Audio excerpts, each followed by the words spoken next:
Legendary trick rider J.W.Stoker from Texas was a stunt double for Roy Rogers and stunted in many movies and even graced a Wheaties box as a young trick rider. His career is still going strong today as he now coaches and trains up-and-coming trick riders. We're back here talking to legendary J.W.Stoker, trick rider, champion trick roper, movies, you name it. This guy's done it over the, how many years now is this span? I started when I was 10, so that gives me about 69 years. 69 years. That's a few. You should learn something and do something by then. I'm thinking you probably have it figured out by now. I hope so. Now, compared to what it was like back in your day when you were actually out there performing and trick riding and trick roping, what's it like now? Can you give us a comparison? It has changed a lot. When I started out, they had traveling shows that had bucking horses, cowboys. They had the rodeo part, and they also had a Wild West show that went with it. And they'd go from town to town, and they had great crowds. And it was at the end of the Depression when people had very little money, and they'd save their money to go to the show. It was that much entertainment. So back in your day, you could literally make a living being a trick rider or a trick roper or Wild West. In fact, I have made a entertainer. living all my life just trick riding and trick roping. Now I've got it narrowed down to trick roping, but I do a lot of conventions and corporate parties and work a Wild West show and a few rodeos. So you're kind of sharing your knowledge a little bit of the trick riding with some of the local trick riders riding in Texas. has really treated me good, and I've really enjoyed doing it, and I feel like other people should have the same opportunity. So I help a lot of kids trick. I've started a lot of trick riders, and I've started a lot of trick ropers. And as a result, they enjoy life. It's kind of hard to find true trick riders these days that make a living and are able to teach other trick riders. And it's really becoming is. a dying sport because there's no one around to teach. All the great trick riders, age has caught up with them, and they're no longer here. I'm just lucky, I guess.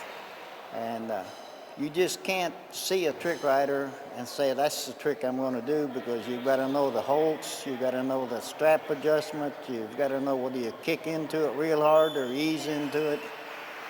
And there's just a lot to learn. If you got somebody helping you, it's not hard. What do you look for in a trick riding horse?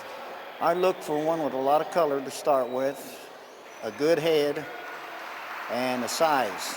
I don't like big horses. Of course, I'm short myself, so I can't. 14.2, 14.3 is as big as I need. But it's actually hard to find a horse that small now. Pain horses are my favorites. If you're starting a trick riding horse, the best way to do is to work him in a circle. And at the station where you stop, which is your left side of your arena, you want to stop him there, turn him back to the fence. When I first got out of the Army, I worked a rodeo in Tulsa, Oklahoma, and at that time they didn't do that. You just stopped your horse and got in the place where you're supposed to be. And as a result, I was trick riding, and the trick rider took off ahead of him. My horse just went on around. I made 2 rounds instead of 1.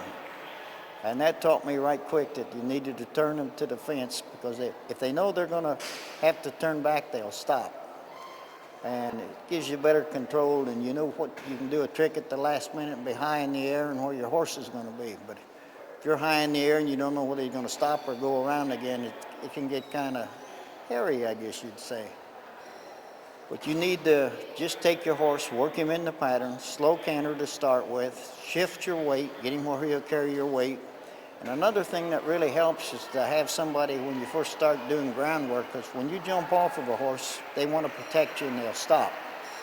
Have somebody pony that horse and just fake jumping off and then jump off, and they'll follow the other horse, and the next thing you do is just have the horse run ahead of them, and then they're on their own when they figure out that that's what you want them to do.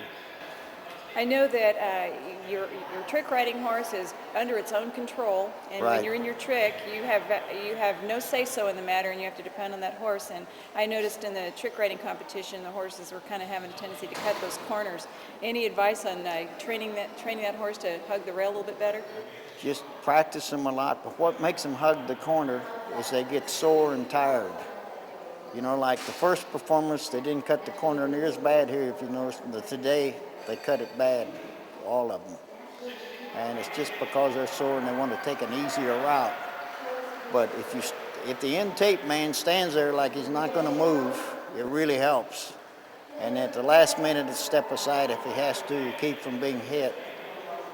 Or if you start watching your horse and you think he's going to cut and you run back, and it's like a horse going to a gate that he knows is going to open, and he'll just keep cutting it because he knows you're going to move. But you've got to make him think you're not going to move. And just various things have worked. Basically working them and taking that outside rein and working them on that end especially. I don't want a trick riding horse. I don't want them riding next to the fence. I want them out about 5, 6 foot from the fence at least. But when I get to the end, I'll put them right on the fence because that's what I want them to stay on the fence more there. And that way they don't cut the corners.